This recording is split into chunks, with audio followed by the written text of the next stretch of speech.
여기 한국에 대해 특별한 감정을 가진 중국인 기자가 있습니다. 그녀는 파리올림픽 취재 후 충격적인 경험을 했다고 하는데요. 한국의 영향력과 존재감에 압도당했다는 그녀는 이제 자신의 나라를 바라보는 시선이 완전히 바뀌었다고 합니다. 그녀가 파리에서 목격한 한국의 모습은 과연 무엇이었을까요? 그리고 왜 그녀는 중국으로 돌아와 혼란에 빠졌을까요? 오늘의 사연 함께 들어보시겠습니다. 제 이름은 메이샹황이고 28살입니다. 저는 항상 중국이 세계에서 가장 좋은 나라라고 믿어왔습니다. 저는 큰 도시인 베이징에서 자랐고 어렸을 때부터 중국이 특별하고 다른 나라들보다 뛰어나다고 배웠습니다. 저는 중국 최고의 학교들을 다녔습니다. 먼저 칭화대학교에서 공부했는데 이 학교는 중국의 하버드 같은 곳입니다. 그 후에 저는 우리나라에서 가장 큰 TV 방송국인 CCTV에서 일하게 되었습니다. 모두가 최고라고 말하는 길을 걷고 있다는 사실에 자부심을 느꼈습니다. 제 생각을 형성하는데 큰 역할을 한 사람은 할아버지였습니다. 할아버지는 젊었을 때 문화대혁명에 참여하셨고 항상 중국이 얼마나 위대한지 우리나라를 자랑스럽게 여겨야 한다고 이야기해 주셨습니다. 저는 할아버지의 이야기를 듣고 모든 것을 믿었습니다. 어느 날 직장에서 상사가 저를 사무실로 불렀습니다. 그는 저에게 파리올림픽을 취재하러 가야 한다고 했습니다. 처음에는 가고 싶지 않았습니다. 중국이 최고인데 다른 나라에 왜 신경 써야 하지? 라는 생각이 들었습니다. 베이징의 편안한 생활을 떠나 외국에 가야 한다는 것이 불만스러웠습니다. 비행 전날 밤 짐을 싸면서 제가 좋아하는 빨간 드레스를 챙겼습니다. 그 드레스는 우리나라 국기를 떠올리게 했습니다. 또한 파리 음식이 우리 음식만큼 맛있지 않을 것 같아서 중국 과자들도 챙겼습니다. 짐을 싸면서 할아버지가 방에 들어오셨습니다. 그는 제 침대에 앉아 지혜로운 눈으로 저를 바라보셨습니다. 메이샹, 할아버지가 말씀하셨습니다. 세상을 봐라. 저는 할아버지가 무슨 말씀을 하시는지 잘 이해하지 못했습니다. 이미 세상에 대해 알아야 할 것은 다 알고 있다고 생각했습니다. 다음 날 아침 부모님과 할아버지께 작별 인사를 했습니다. 엄마는 저를 꼭 안아주시며 조심하라고 말씀하셨습니다. 아빠는 중국을 자랑스럽게 만들어야 한다고 당부하셨습니다. 할아버지는 그냥 미소 지으시며 다시 한번 세상을 봐라. 메이샹이라고 말씀하셨습니다. 공항에서 동료 왕 리를 만났습니다. 그는 파리에서 저희 통역사이자 보조가 될 사람이었습니다. 왕 리는 여행에 대해 흥분한 듯 보였지만 저는 그 이유를 이해할 수 없었습니다. 제게는 그저 해야 할 일일 뿐이었습니다. 비행기에 탑승하면서 창밖으로 베이징을 바라보았습니다. 높은 건물들과 바쁜 거리들이 자랑스럽게 느껴졌습니다. 세상에 이 도시만큼 멋진 곳은 없을 거야 라고 생각했습니다. 긴 비행 동안 잠을 자려고 했지만 생각이 많아 잠들 수 없었습니다. 파리에 가서 중국이 얼마나 대단한지 보여줄 계획을 세우고 있었습니다. 중국 선수들이 어떻게 다른 선수들보다 뛰어난지 기사를 쓸 생각이었습니다. 파리에 도착하자마자 가장 먼저 눈에 들어온 것은 모든 것이 얼마나 다른지였습니다. 건물들은 베이징만큼 높지 않았고 하늘 색깔도 달랐습니다. 익숙하지 않아서 조금 불편했습니다. 택시를 타고 호텔로 가는 길에 멀리 에펠탑이 보였습니다. 인정할 수밖에 없는 멋진 광경이었지만 곧바로 우리나라의 더 높은 건물들을 떠올렸습니다. 택시 기사가 대화를 시도했지만 저는 피곤해서 이야기하고 싶지 않았습니다. 그냥 호텔에 빨리 가고 싶었습니다. 호텔에 도착해 왕리와 함께 체크인하고 각자 방으로 갔습니다. 방은 좋았지만 여전히 중국 호텔들이 더 좋다고 생각했습니다. 짐을 풀고 빨간 드레스를 입었습니다. 거울을 보며 강한 중국 기자로서 파리에 나설 준비를 마쳤다고 느꼈습니다. 그날 밤 잠을 잘 이루지 못했습니다. 침대가 낯설고 창밖에서 들려오는 소리들도 익숙하지 않았습니다. 벌써 집이 그리웠습니다. 할아버지의 세상을 봐라라는 말씀이 다시 떠올랐습니다. 왜 그 말씀이 그렇게 중요한지 아직도 이해하지 못했습니다. 다음 날 아침, 왕 리와 호텔 레스토랑에서 아침을 먹었습니다. 음식은 제가 익숙한 것과 달랐습니다. 커피나 빵 맛이 마음에 들지 않았습니다. 더 많은 중국 과자를 가져올 걸 후회했습니다. 올림픽 마을로 향하면서 여러 감정이 교차했습니다. 일을 시작해서 중국이 얼마나 훌륭한지 보여주고 싶은 마음이 컸지만 외국에 있다는 것이 조금 두려웠습니다. 그때는 몰랐지만 이번 여행이 제 생각을 얼마나 바꿔놓을지 전혀 예상하지 못했습니다. 올림픽 마을로 걸어가면서 여러 나라의 국기들이 보였습니다. 물론 중국 국기도 있었습니다. 그걸 보니 등이 좀 더 고다졌습니다. 일을 시작해서 우리나라를 자랑스럽게 만들 준비가 되었다고 느꼈습니다. 하지만 다음 몇 주가 제가 알고 있던 모든 것을 얼마나 도전할지 전혀 예상하지 못했습니다. 파리에 도착해서 비행기에서 내리는 순간 심장이 두근거렸어요. 유럽은 처음이라 기대와 긴장이 뒤섞인 감정이었죠. 공기가 다르게 느껴졌어요. 더 신선하게요. 짐을 챙겨서 수화물 찾는 곳에서 통역사 왕리를 만났어요. 비행이 길어서 둘 다 피곤했지만 할 일이 있었어요. 메이샹, 준비됐어요? 왕리가 웃으며 물었어요. 저는 자신 있어 보이려 고개를 끄덕였어요. 물론이죠. 중국의 위대함을 보여주자고요. 택시를 타고 올림픽 빌리지로 향했어요. 운전사는 두꺼운 콧수염을 가진 친절한 사람이었는데 우리를 백미러로 쳐다보더니 물었어요. 아, 한국 선수들인가요?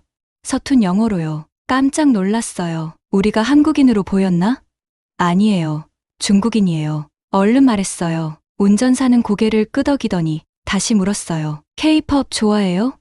여기 BTS 아주 인기 있어요. 어떻게 대답해야 할지 모르겠더라고요. 왜 한국 가요? 이야기를 하는지. 우리는 중국인인데 그냥 웃으며 창밖으로 보이는 아름다운 파리 거리를 바라봤어요. 올림픽 빌리지에 도착했을 때 놀랐어요. 작은 도시 같았어요. 높은 건물, 식당, 훈련 시설이 곳곳에 있었죠. 전 세계 선수들이 여기저기서 걸어 다니고 이야기하고 웃고 있었어요. 중국의 승리를 보도하기 위해 여기 왔다는 생각에 자부심이 느껴졌어요. 하지만 빌리지를 걸어 다니면서 이상한 일이 생기기 시작했어요. 곳곳에서 한국어가 들리는 거예요. 한국 선수들뿐만 아니라 다른 나라 선수들까지도요. 한 미국 수영 선수가 안녕하세요라고 인사하는 걸 들었어요. 그건 한국어로 안녕하세요라는 뜻이죠. 왕리 속삭였어요.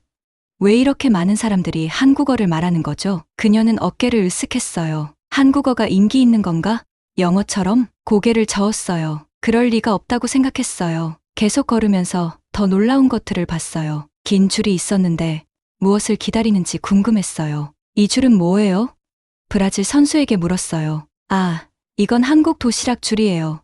그가 신나게 대답했어요. 정말 맛있어요. 한국 팀이 요리사와 영양사를 데려왔거든요. 모두 그 음식을 먹고 싶어 해요. 혼란스러웠어요. 왜 선수들이 한국 음식을 먹고 싶어 하는지 이해가 안 갔어요. 중국 음식이 세계 최고 아닌가요? 하지만 줄이 너무 길고 모두가 기대에 차 있길래 저도 한번 먹어보기로 했어요. 마침내 도시락을 받았을 때 놀랐어요. 냄새가 정말 좋았어요. 한 입 먹어보고 눈이 커졌어요. 너무 맛있었어요. 맛이 완벽하게 어우러지고 모든 것이 신선했어요. 믿기지 않았어요. 왕리, 이거 먹어봐요. 그녀에게 한 입 권했어.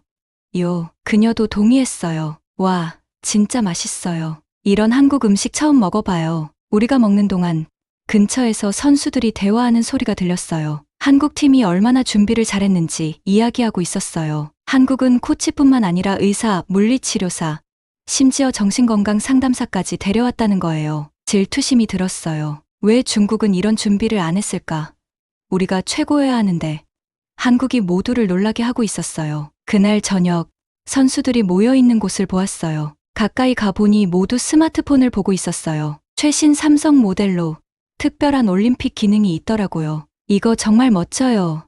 한 이탈리아 선수가 말했어요. 삼성이 모든 한국 선수에게 줬는데 모두가 써볼 수 있게 했어요. 각국의 선수들이 그 휴대폰으로 사진을 찍고 공유하는 모습을 지켜봤어요. 심지어 중국 선수들도 있었고 그들도 감탄하고 있었어요. 한 중국 선수가 저를 보더니 얼른 휴대폰을 내려놨어요. 마치 못된 장난감을 갖고 있는 아이처럼 부끄러워 보였어요. 이상한 기분이 들었어요. 왜 한국 휴대폰을 쓰는 걸 부끄러워할까요? 그날 밤 올림픽 빌리지의 침대에 누워서 여러 생각이 떠올랐어요. 오늘 본 모든 것이 제가 항상 믿어왔던 것을 흔들었어요. 한국이 중국의 자리를 빼앗고 있었어요. 전 세계의 선수들이 한국어를 말하고 한국 음식을 먹고 한국 기술을 사용하고 있었어요. 제가 써야 할 보고서, 중국이 최고라는 내용을 어떻게 쓸 수 있을까요? 처음으로 우리나라의 세계에서의 위치에 대해 의문이 들기 시작했어요. 잠이 들며 이번 올림픽 임무가 예상과는 다르게 진행될 것 같다는 생각이 들었어요. 그리고 어쩌면 제가 세상에 대해 배워야 할 것이 훨씬 더 많다는 걸 깨달았어요. 파리에 온 지 3일째 되는 날, 나는 여전히 모든 것이 꿈만 같아서 머리가 어지러웠어요. 올림픽 빌리지는 에너지로 가득 차 있었고 내가 아주 이상한 꿈 속에 있는 것 같았죠. 어디를 봐도 한국의 영향력을 볼 수 있어서 믿기지가 않았어요. 아침을 먹으러 식당으로 가는 길에 한국 팀 건물 근처에 사람들이 모여 있는 걸 봤어요. 호기심이 생겨서 가까이 가봤더니 놀랍게도 한국 선수들이 최신 삼성 스마트폰을 동료들에게 나눠주고 있었어요. 그냥 평범한 휴대폰이 아니라 올림픽을 위해 특별히 제작된 최신 모델이었어요. 선수들이 새로운 기기를 열어보며 흥분하는 모습을 지켜봤어요. 그들의 얼굴에는 기쁨이 가득했어요. 한 선수가 이 앱은 올림픽 이벤트와 일정에 대한 실시간 업데이트를 제공해줘요. 그리고 번역 기능도 있어서 다른 나라 선수들과 소통하는 데 도움이 돼요. 라고 설명하는 소리를 들었죠. 그 순간 내 마음은 조금 씁쓸했어요. 중국 선수들이 쓰는 휴대폰을 떠올리며 비교했을 때 갑자기 우리 휴대폰이 구식처럼 느껴졌거든요. 계속 지켜보던 중에 충격적인 장면을 목격했어요. 우리 중국 선수들 일부가 줄 서서 삼성 휴대폰을 받으려고 하고 있었던 거예요. 믿기지 않았어요. 우리 선수들은 화웨이 기기를 사용해야 하는 거 아닌가요? 나는 내가 아는 한 중국 선수, 어린 체조 선수 리 웨이에게 다가갔어요. 웨이, 뭐 하는 거야? 내가 비난하지 않으려고 속삭였어요. 그는 흥분과 죄책감이 섞인 눈빛으로 나를 쳐다봤어요. 메이샹, 이 휴대폰 봤어? 정말 대단해. 카메라 화질이 좋아서 경기 중 사진 찍기, 완벽하고 배터리도 엄청 오래가. 게다가 모두가 이걸로 연결되고 있어. 나도 소외되고 싶지 않아. 나는 그의 말을 이해하면서도 복잡한 심정이 들었어요. 우리 기술이 최고가 아닌가.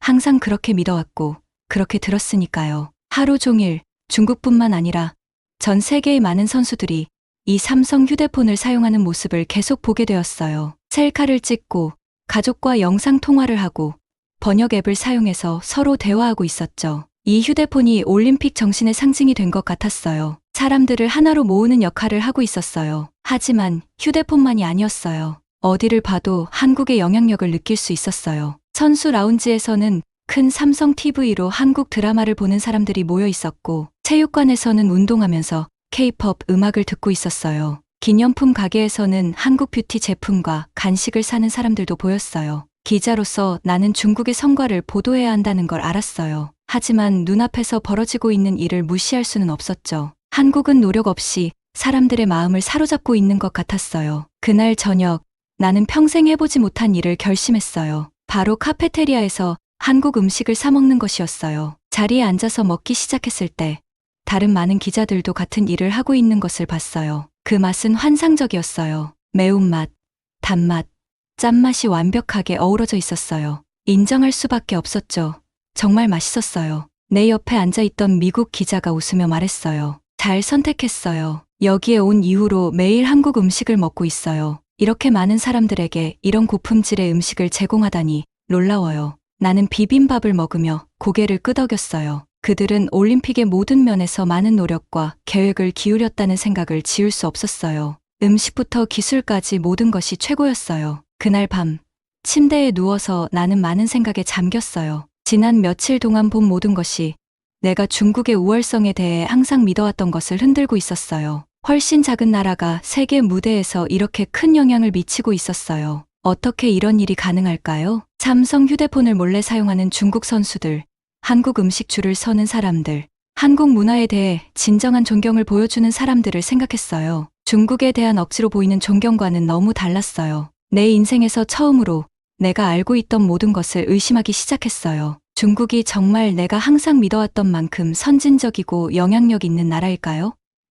다른 나라들의 성과를 내가 무시해왔던 걸까요? 이 생각이 불편했지만 떨쳐낼 수 없었어요. 잠이 들면서 할아버지의 세상을 보라는 조언이 그 어느 때보다 중요하다는 것을 깨달았어요. 나는 세상을 보고 있었고 그건 내가 예상했던 것과 전혀 달랐어요. 이것이 내 직업, 내 신념에 어떤 의미가 있는지 모르겠지만 한 가지는 확실했어요. 내가 본 것을 무시할 수 없다는 것. 무언가가 바뀌어야 했고 그 변화는 나 자신부터 시작해야 했어요. 파리를 떠나기 위해 짐을 싸면서 머릿속이 내가 보고 배운 것들로 가득 차 있었어요. 올림픽은 내가 예상치 못한 방식으로 눈을 뜨게 했죠. 한국 선수들, 놀라운 음식, 그리고 모두가 원하던 멋진 삼성 핸드폰이 계속 생각났어요. 호텔방에서 침대에 앉아 내 핸드폰을 들고 있었는데 갑자기 내 폰이 삼성 모델들에 비해 크고 구식으로 느껴졌어요. 늘 자랑스러워하던 중국 기술이 이제는 확신이 안 들었죠. 메이샹, 준비됐어. 왕 리가 복도에서 외쳤어요. 그녀는 내 번역가였고 이곳에서 좋은 친구가 되었죠. 가고 있어. 나는 소리치며 캐리어를 닫았어요. 방을 나서기 전 거울을 보니 어딘가 달라 보였어요. 아마도 늦은 밤까지 리포트를 쓰느라 피곤해서 그런가 봐요. 하지만 새로운 세상을 본 것 같은 느낌이 들었죠. 공항으로 가는 길 내내 개막식 생각을 멈출 수 없었어요. 정말 대단했거든요. 조명, 음악, 무용수들 모든 것이 조화를 이루며 놀라운 세계의 단합을 보여줬어요. 중국 팀이 입장할 때 가슴이 벅차오르던 순간도 떠올랐지만 다른 나라들이 모여서 함께하는 아름다움을 거의 놓칠 뻔했죠. 무슨 생각해? 왕 리가 내 침묵을 눈치채고 물었어요. 잠시 망설였어요. 내 의문을 말할까? 한국에 대한 감동을 이야기할까? 솔직하게 말하기로 했어요. 그냥 우리가 본 모든 걸 정리하는 중이야. 나는 천천히 말했어요. 특히 한국에 대해 그들이 얼마나 주목받고 있었는지 봤어? 왕 리가 고개를 끄덕였어요. 네, 정말 눈에 띄었죠. 그 도시락은 정말 대단했어요. 안 그랬어요? 나는 웃으며 기억했어요. 정말 그랬죠. 그리고 그 삼성 핸드폰들, 우리 선수들이 몰래 쓰고 있는 걸 봤어요. 왕 리의 눈이 커졌어요. 정말. 와, 그거 흥미로운데 우리는 잠시 침묵하며 그 의미에 대해 생각했어요. 나는 중국 기자로서 우리나라에 대해 긍정적으로 보도할 의무가 있었지만 동시에 내가 본 것에 대한 진실을 전하고 싶은 강한 충동을 느꼈어요. 비행기에 탑승하자마자 나는 노트북을 꺼내 리포트 아이디어를 적기 시작했어요. 올림픽의 놀라운 정신, 사람들을 하나로 모으는 힘에 대해 이야기하고 싶었어요. 하지만 한국의 영향력도 언급하고 싶었어요. 그들의 준비, 기술, 모두가 매료된 문화에 대해서도요. 승무원이 음료를 가져왔어요. 그녀가 내게 차 한 잔을 건네며 안녕하세요 라고 했어요. 깜짝 놀라서 저는 한국인이 아니에요 라고 말했어요. 저는 중국인이에요. 승무원은 당황한 표정이었어요. 정말 죄송해요. 최근에 한국 승객이 많아서 몇 마디를 배웠거든요. 그녀가 서둘러 떠나자 나는 자리에 앉아 놀란 표정을 지었어요. 심지어 중국으로 돌아가는 비행기에서도 한국의 영향력이 느껴졌어요. 이번 올림픽에서 그들이 얼마나 큰 영향을 미쳤는지 깨닫게 되었죠. 비행 내내 리포트를 쓰고 고치면서 중국에 대한 자부심과 한국에 대한 새로운 존경심을 어떻게 균형 맞출지 고민했어요. 내가 본 놀라운 것들을 어떻게 전할 수 있을지 고민했어요. 베이징에 도착하자 나는 기분 좋게 마무리된 초안을 가지고 있었어요. 중국의 성과를 강조하면서도 올림픽에 대한 한국의 기여도 칭찬했죠. 국제협력의 정신과 다른 나라의 강점을 보고 우리도 발전할 수 있다는 점을 강조했어요. 공항을 지나가다 TV 주변에 모인 사람들을 봤어요. 그들은 올림픽 하이라이트를 보고 있었어요. 한국 선수들의 놀라운 퍼포먼스를 보며 감탄하는 소리를 들었죠. 정말 대단하네. 누군가 말했어요. 어떻게 저럴 수 있지? 나는 혼자 미소를 지었어요. 아마 나만 한국에 감명받은 게 아니었나 봐요. 집에 도착하자마자 할아버지께 전화를 드렸어요. 세상을 보라고 권해주신 것에 감사드리고 싶었어요. 내가 배운 모든 것들을 말하고 싶었어요. 메이샹. 할아버지가 내 목소리를 듣고 말씀하셨어요. 파리는 어땠니? 내가 말한 대로 세상을 봤니? 나는 웃었어요. 네, 할아버지. 정말 많은 걸 보고 배웠어요. 할아버지가 맞았어요. 세상에는 배울 것들이 정말 많아요. 할아버지와 이야기하면서 내 관점이 변하는 것을 느낄 수 있었어요. 여전히 중국을 사랑하고 자랑스럽게 여기지만 이제는 다른 나라들도 존경할 여지가 있다는 것을 알게 되었죠. 한 나라만 위대할 수 있는 게 아니라 서로에게 배워서 더 나아질 수 있다는 것을 깨달았어요. 다음 날 나는 리포트를 편집장에게 제출했어요. 어떻게 받아들여질지 걱정됐어요. 한국을 칭찬한다고 해서 불충하다고 생각할까? 내가 국제협력에 대해 말하려는 의도를 이해할까? 편집장의 메시지가 도착했어요. 나는 깊은 숨을 들이마시고 열어보았어요. 무슨 일이 일어나든 이번 여정이 나를 더 나아지게 만들었다는 것을 알았어요. 나는 세상과 내 새로운 관점을 나눌 준비가 되었어요. 중국으로 돌아왔을 때 마치 새로운 세계에 온 기분이었어요. 베이징의 바쁜 거리나 CCTV에 익숙한 동료 얼굴들은 그대로였지만 이제는 모든 것이 다르게 보였어요. 마치 새로운 안경을 쓰고 세상을 보는 느낌이랄까요. 첫 출근 날 책상에 앉아 컴퓨터 화면을 응시했어요. 파리에서 본 것을 어떻게 글로 써야 할지 막막했죠. 깊은 숨을 쉬고 타자를 치기 시작했어요. 한국 선수들에 대해 썼어요. 모두가 그들을 얼마나 사랑했는지, 한국 음식이 얼마나 맛있었는지, 그리고 우리 중국 선수들조차 탐냈던 멋진 삼성 핸드폰에 대해서도요. 글을 쓰면서 설렘과 두려움이 교차했어요. 배운 것을 공유할 생각에 신났지만 사람들이 뭐라고 할지 걱정됐죠. 중국에서는 항상 우리나라가 최고라고 말하는데 익숙해져 있으니까요. 하지만 파리에서 본 것을 그냥 지나칠 수는 없었어요. 보고서를 마치고 상사인 장 선생님께 보냈어요. 긴장 속에 책상을 두드리며 기다렸어요. 영원처럼 느껴진 후 전화가 울렸어요. 장 선생님이었는데 기분이 좋지 않아 보였어요. 메이샹, 그는 단호한 목소리로 말했어요. 이게 뭐죠? 왜 한국을 그렇게 칭찬하는 거예요?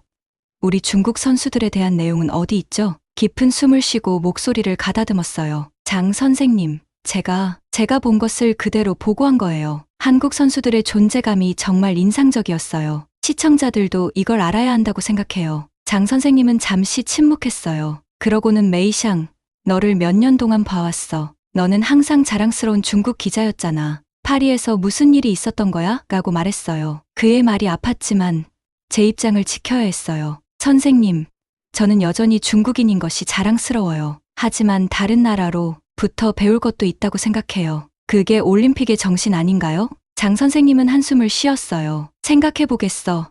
하고 전화를 끊었어요. 그 후 며칠은 힘들었어요. 동료들이 저를 다르게 보기 시작했어요. 몇몇은 제 뒤에서 수군거렸고 몇몇은 저를 배신자라고 불렀어요. 하지만 몇몇 친구들은 파리에서 본 것에 대해 더 알고 싶어 했어요. 친구 릴리는 한국 선수들에 대해 더 말해달라고 했어요. 정말 대단했어. 제가 말했어요. 너무 친절했고 모두가 그들과 이야기하고 싶어 했어. 그리고 얼마나 준비가 철저했는지, 요리사, 최첨단 장비, 모든 걸 다 갖췄었어. 릴리는 눈이 휘둥그레졌어요. 우와, 몰랐어. 왜 이런 이야기는 전혀 듣지 못했지? 그녀의 질문이 제 생각을 자극했어요. 왜 우리는 이런 이야기를 듣지 못할까요? 우리만 집중하면 다른 것들을 놓치게 돼요. 그래서 어려워도 계속 배운 것을 공유하기로 결심했어요. 일주일 후, 장 선생님이 저를 사무실로 불렀어요. 심장이 두근거렸어요. 해고될 것 같은 불안감이 엄습했죠. 놀랍게도 장 선생님은 화난 표정이 아니었어요. 오히려 생각에 잠긴 표정이었어요. 메이샹, 그가 말했어요. 내 보고서를 생각해봤어. 처음에는 마음에 들지 않았어. 하지만 젊은 시청자들에게 보여줬더니 그들은 좋아했어. 나만에 대해 더 알고 싶게 만들었다고 하더군. 믿을 수 없었어요. 정말요? 제가 물었어요. 장 선생님은 고개를 끄덕였어요. 그래, 그리고 나도 깨달은 게 있어. 우리가 우리 자신에게만 너무 집중했는지도 모르겠어. 다른 나라가 잘하는 것들을 보는 것도 가치가 있지 않겠나. 안도의 물결이 밀려왔어요. 그게 제가 보여주고 싶었던 거예요. 제가 말했어요. 알아. 장 선생님이 대답했어요. 그래서 내 보고서를 실기로 했어. 하지만 더 많이 해줬으면 해. 다른 나라들로부터 배울 수 있는 것들에 대한 시리즈를 만들어줘. 웃음을 감출 수 없었어요. 정말요? 기꺼이 하겠습니다. 그 후 몇 달 동안 저는 이 새로운 프로젝트에 몰두했어요. 한국의 기술, 일본의 효율성, 미국의 창의성에 대한 이야기를 다뤘어요. 각 이야기는 다른 세계로의 작은 창문 같았고 시청자들은 그것을 사랑했어요. 하지만 모든 것이 순탄하지는 않았어요. 여전히 제 보고서에 화난 사람들이 있었어요. 그들은 제가 중국을 나쁘게 보이게 한다고 했죠. 부모님도 걱정했어요. 메이샹, 엄마가 어느 날 말했어요. 정말 괜찮겠니? 문제가 생길까봐 걱정이야. 그들의 걱정을 이해했지만 계속 나아가야 한다는 것을 알았어요. 엄마, 할아버지가 항상 뭐라고 하셨는지 기억나요? 세상을 보라. 제가 사람들에게 그걸 도와주고 싶어요. 우리는 중국을 사랑하면서도 다른 나라로부터 배울 수 있어요. 점차 상황이 변하기 시작했어요. 더 많은 동료들이 제 이야기에 관심을 가졌어요. 젊은 기자들이 다른 나라를 어떻게 보도해야 할지 조언을 구해왔어요. 심지어 장 선생님도 국경을 넘어서 이야기를 찾도록 격려했어요. 어느 날, 한 젊은 인턴이 다가왔어요. 황 선배님, 그녀가 말했어요. 감사드리고 싶었어요. 선배님의 이야기가 저에게 영감을 줘서 한국어를 공부하기 시작했어요. 언젠가는 저도 선배님처럼 한국을 보도하고 싶어요. 그녀의 말이 깊이 와 닿았어요. 제 여정이 저만 변하게 한 것이 아니라 다른 사람들도 변화시키고 있다는 것을 깨달았어요. 배운 것을 공유함으로써 문화 간의 다리를 놓고 있었어요. 지금 여기 앉아 지난 일을 돌아보면 저는 자랑스러워요. 제가 얼마나 멀리 왔는지, 그리고 제가 이룬 영향에 대해 자랑스러워요. 아직 갈 길이 멀지만 깊이 뿌리 박힌 믿음을 바꾸는 데는 시간이 걸린다는 것을 알아요. 하지만 매일 작은 변화의 징후를 보며 희망을 가집니다. 파리에서 처음 한국 음식을 맛보고 한국 선수들에 대한 찬사를 본 순간이 떠올라요. 그때는 혼란스럽고 갈등했지만 지금은 감사한 마음으로 그 기억을 떠올려요. 그 순간들이 이 놀라운 여정의 첫걸음이었으니까요. 앞으로 무엇이 기다리고 있을지는 모르지만 한 가지는 확실해요. 계속해서 이야기를 나누고 다리를 놓을 거예요. 이제 할아버지의 말씀을 이해하게 되었으니까요. 세상을 보는 것은 단순히 다른 곳을 여행하는 것이 아니라 마음과 정신을 새로운 아이디어와 관점에 열어두는 것이에요. 그렇게 함으로써 다른 사람에 대해 배우는 것뿐만 아니라 자신에 대해서도 배우게 되는 것이죠. 중국으로 돌아오는 건 쉽지 않았어요. 저는 마치 다른 사람이 된 것 같았어요. 파리 올림픽은 제가 예상치 못한 방식으로 저를 변화시켰죠. 예전엔 중국이 모든 면에서 최고라고 생각했는데 이제는 그게 아니란 걸 알았어요. 그래서 제가 배운 것을 고국에 어떻게 전해야 할지 고민하게 됐어요. 처음엔 정말 힘들었어요. 방송국 상사는 제 새로운 아이디어를 좋아하지 않았어요. 그는 제가 중국이 올림픽에서 대단하다고 말하길 원했죠. 하지만 저는 거짓말을 할 수 없었어요. 한국이 얼마나 훌륭했는지 봤기 때문에 진실을 말하고 싶었어요. 메이샹, 왜 자꾸 한국을 칭찬하는 거야?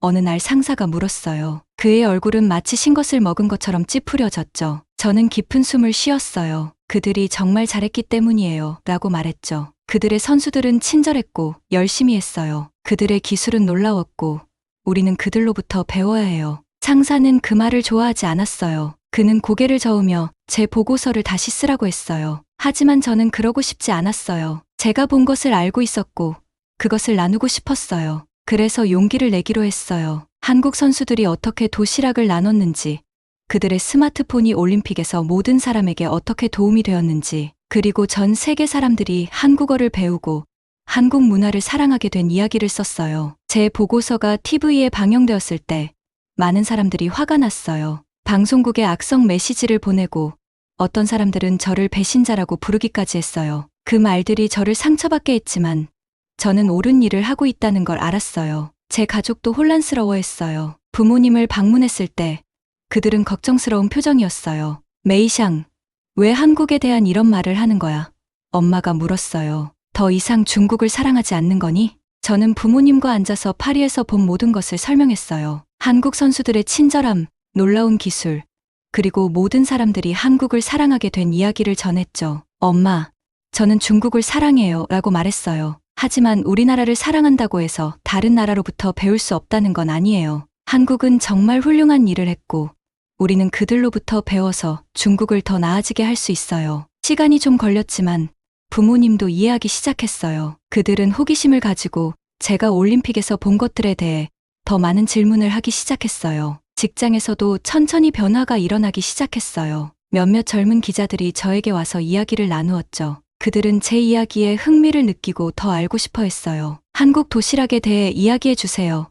그들 중 한 명이 말했어요. 정말 그렇게 맛있었나요? 저는 미소를 지으며 모든 걸 말해줬어요. 음식이 맛있고 건강에 좋았던 이야기, 한국인들이 도시락을 모두와 나눴던 이야기, 알레르기가 있는 사람들도 좋은 음식을 먹을 수 있도록 신경 썼던 이야기까지요. 젊은 기자들은 눈을 크게 뜨고 들었어요. 그들은 다른 나라들에 대해서도 더 많은 질문을 하기 시작했죠. 그들이 세계에 대해 궁금해하는 모습을 보니 기분이 좋았어요. 어느 날 고등학생들이 방송국 견학을 왔어요. 그들의 선생님이 저에게 기자로서의 경험을 이야기해 달라고 했어요. 저는 긴장했지만 올림픽에서의 경험을 말해주기로 했어요. 저는 중국이 모든 면에서 최고라고 생각했던 이야기와 다른 나라들도 훌륭할 수 있다는 것을 알게 된 이야기를 전했어요. 한국의 친절함과 멋진 기술이 올림픽에서 사람들에게 감명을 주었다고 설명했죠. 중국을 자랑스러워하는 건 좋은 일이에요.